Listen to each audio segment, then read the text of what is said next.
Welcome to Lake Charles, Louisiana. This is the family-friendly version of Mardi Gras.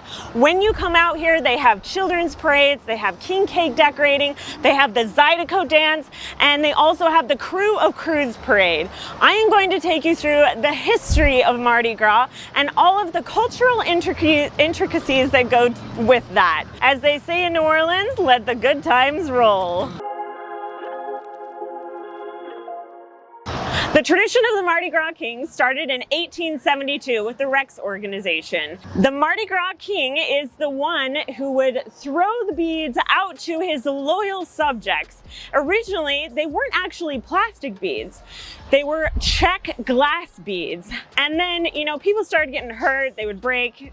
Kind of a hazard with so many people. So that's when the plastic beads started. Unfortunately, pre-COVID, they found 45 tons of plastic beads in the waterways and the sewage waste in New Orleans. So when you come to Mardi Gras, make sure to be that responsible tourist that goes and picks up the beads. If you're not going to take them home, put them in a central location. Now let's get this party started.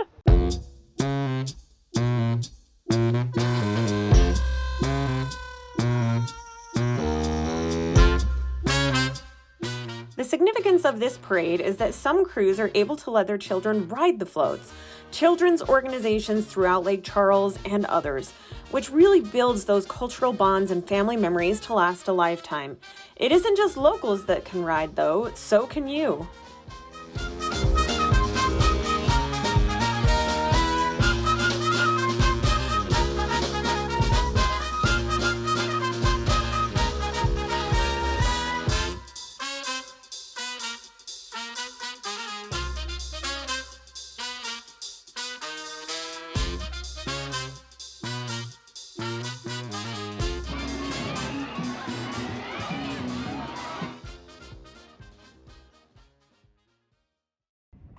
And we are on our way back to the Imperial Calcasieu Museum, where we're going to decorate king cakes. Now, king cake stems from, it's a French pastry, or a French type cake, where you decorate it in the three colors of Mardi Gras: green, purple, and gold. I'll explain the meaning behind those later. But inside you will find a porcelain doll, a porcelain baby Jesus, if you will.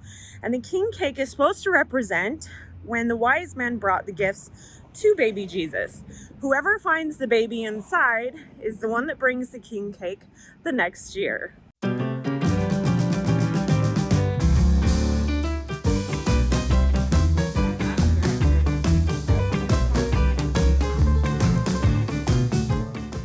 It started with the Catholic religion, and it was a feasting type celebration before Lent would start.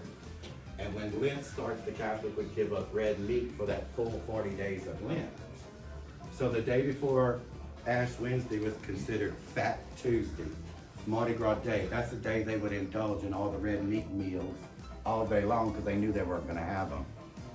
And from that festivities, they started parading the cow or oxen through the town for the slaughter, for the feast. And it just kept building and building from the festival on from there on. Right, so what does it take to upkeep the costumes here? Basically, the only upkeep that we can do is dusting or vacuuming the costume. How do you decide which costume gets to be entered into the museum? Basically, we try to put all costumes that are donated into the museum, unless they are not in good shape. Who is the most famous Mardi Gras or person that has worn a costume in this exhibit? I would have to say the couple right around the corner. It's Dr. Lee J. Molazan and his wife Anne Molazan. Both of them in 1979 started their own crew, Crew de la Famille, which is a family crew. They started the parades, they started the Queen's pageant, and they also got approximately 10 to 20 other crews started by teaching them how to organize and get things rolling. Why did you choose the museum as your job? It's basically my semi-retirement job. Oh, okay. And you clearly like to dress up and do costumes yourself, yeah? I used to Love design it. costumes, and I used to design flowers. So I was in the floral and design industry for the last 30 years. Love your hat.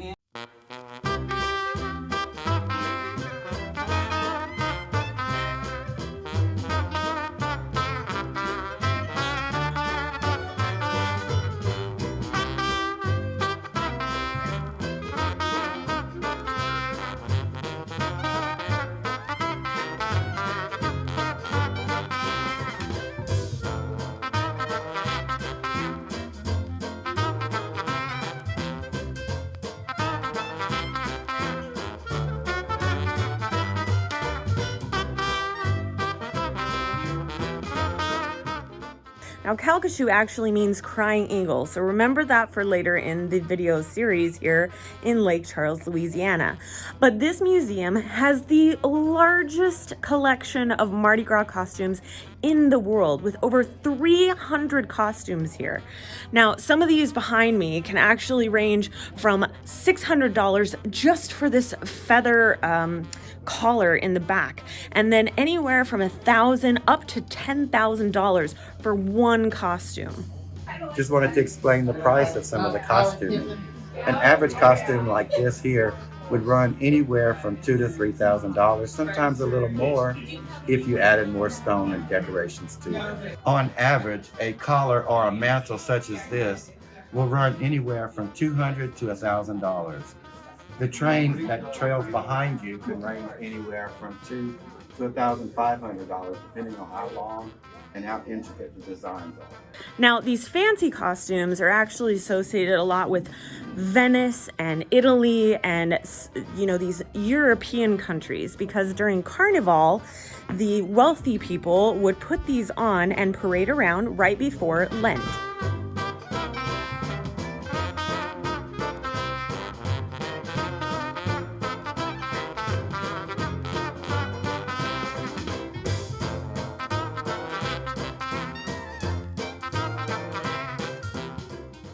If you head out back the Imperial Calcasieu Museum, you will find the Salyer oak.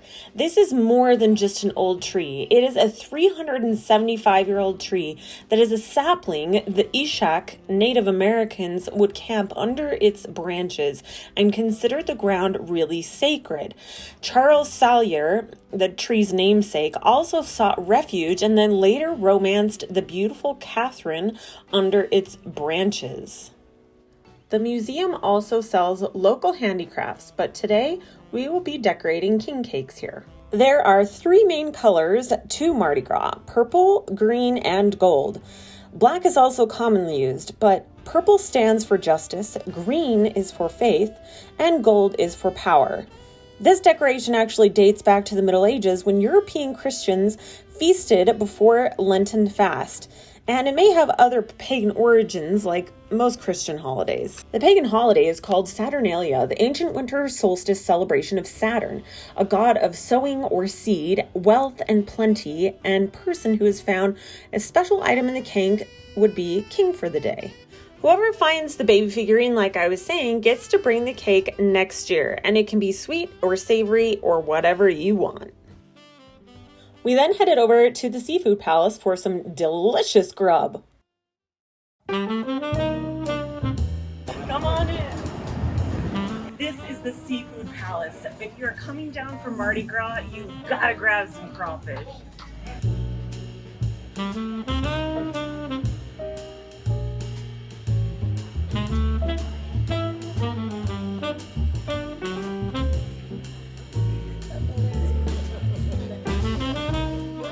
All right, Catherine, what do we got today? So we're about to eat some boiled crawfish, spicy crawfish, about 4 pounds right here with some corn and potatoes, and then we have some dipping sauce, which is made with ketchup, mayo, seasonings, garlic sauce, whatever you kind of want to put in this sauce. It's usually made with ketchup and mayo to start off. Eating crawfish in Louisiana is a must-do cultural event, but it takes a little technique. So a lot of people like to start by pinching the head and pinching the tail, and then pulling it off like this. So you'll pull the tail off from the body.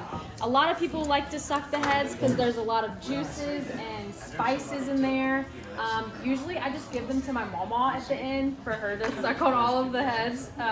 She loves to do that. I like to take off the little legs if there's any left.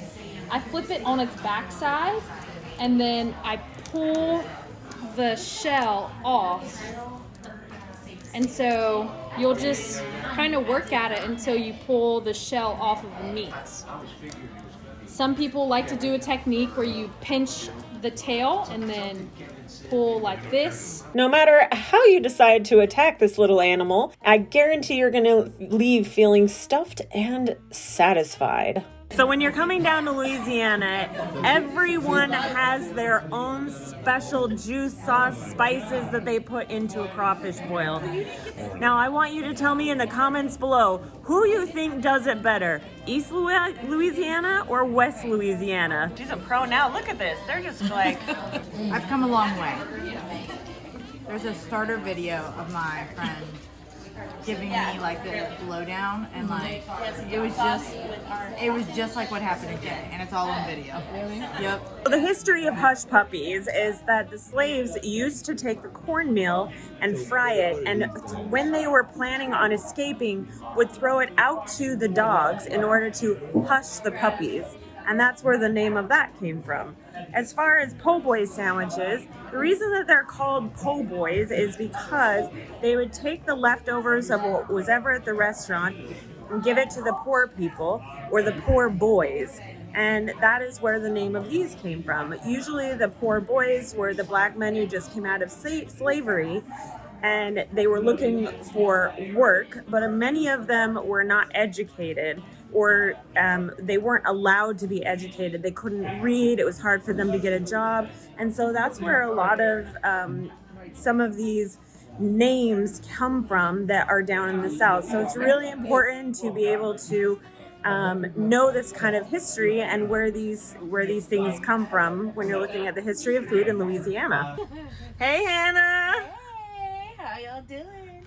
This is the historic Cash and Carry building. It opened in the 1930s to house little grocery shops and merchants, and now it's turned into kind of a reception center. But today we're gonna go learn how to do some Zydeco dancing, a traditional Cajun Creole type dance that I'm sure you're gonna love. Let's do this. Wow, look at this place.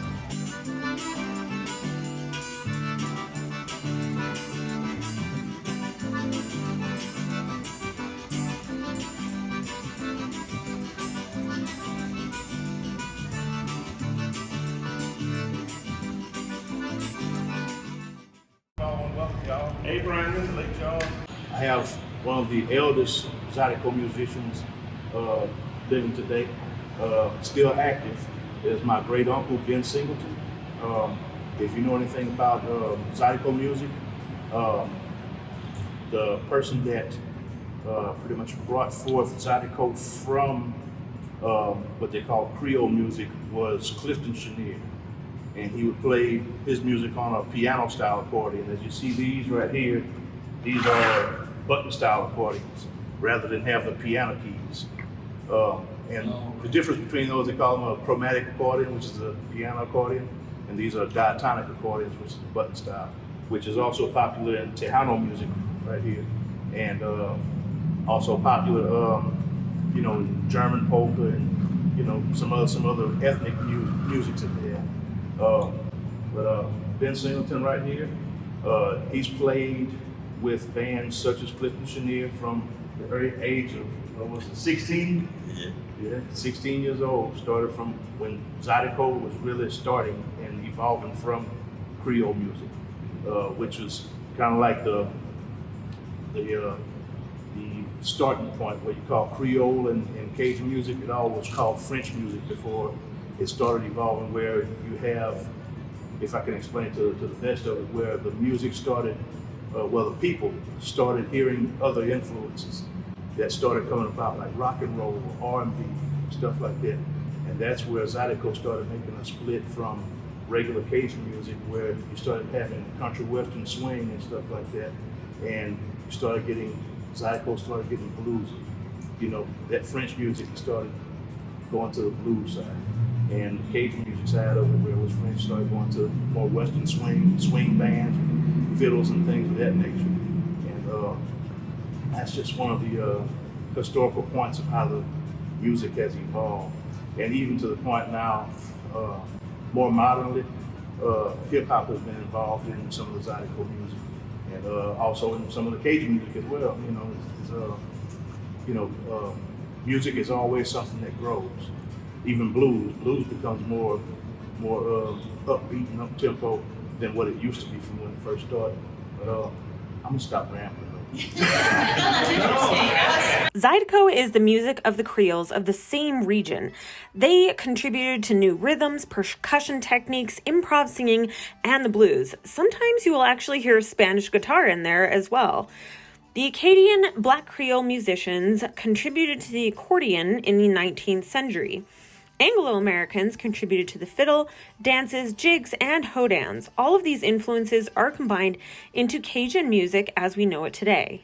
The term Zydeco is a French Creole term that comes from the expression "Les haricots sont pas salés." I'm sure I said that wrong, but it means the beans aren't salty. Others argue it could have a West African origin. In southern Louisiana, the meaning is all about dance. They have Zydeco kings and queens and princes in this dance. It was the primary opportunity for courtship. The 1940s combined older musical traditions with unaccompanied Black French shouts called jours.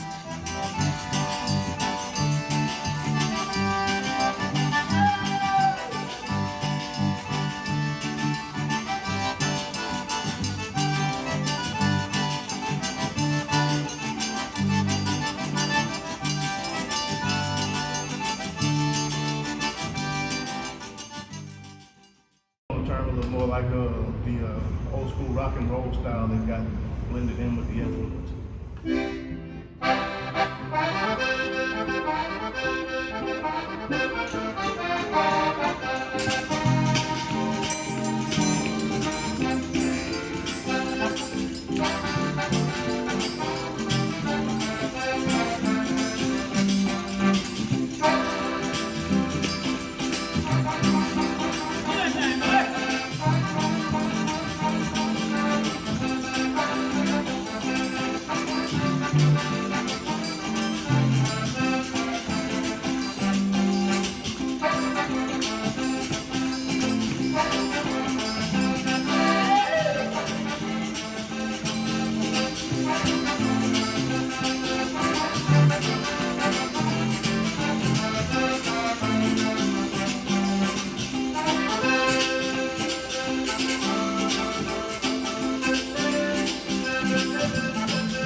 It was hard not to want to listen to them all day, but the next step was to learn how to do a little dancing.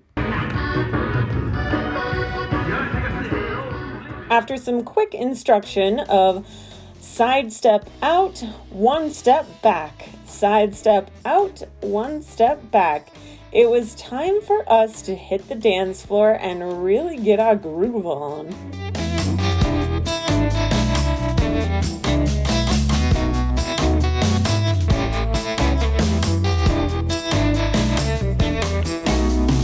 I can't give you diamonds or pearl, hand on the moon and take you traveling the world, but I can love you. Yeah. I'm gonna love you, babe. Cross my heart, hope to die. I'll give you. No matter what time of year it is, you can find Zydeco music anywhere or even join in.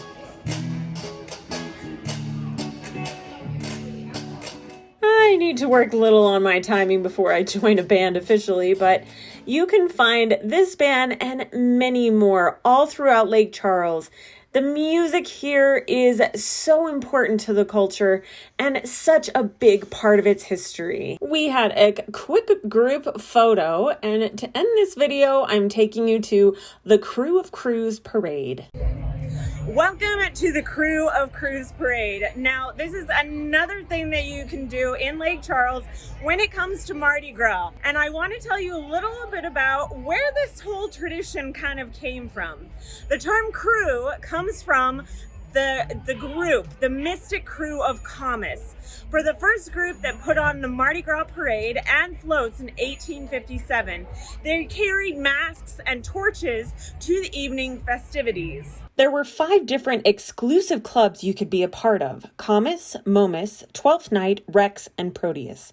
These exclusive clubs contributed to masking up to be able to attend these parties without having your identity known and being kicked out. Today, we will watch more than 100 elaborate crew floats on this final day of Mardi Gras season. This is the crowning moment for those in Lake Charles, winding down through 4 miles of the city. If you are looking for a souvenir from Mardi Gras, this is where you'll get it. They will be tossing beads and cups and doublons and other items to the crowd. Even things like this that you can put on and wear just to be a little bit more festive. It's a perfect souvenir to take home for your memories and time here in Lake Charles during Mardi Gras.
This was such a fun parade, and the energy was off the charts. I cannot recommend it enough. Well, I think I did pretty well.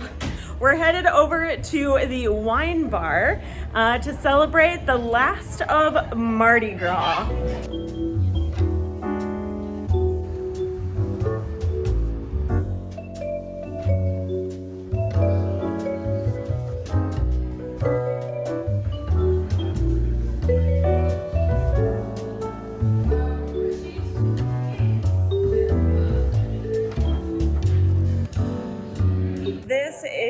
Bodega wine bar, and it's the perfect ending to a perfect day at Mardi Gras.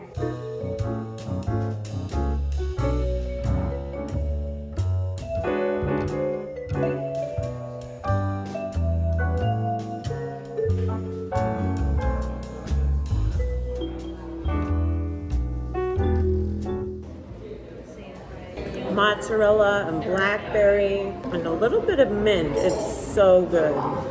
We have pepperoni and prosciutto, all kinds of meats on here. The flavor on that sauce is so good.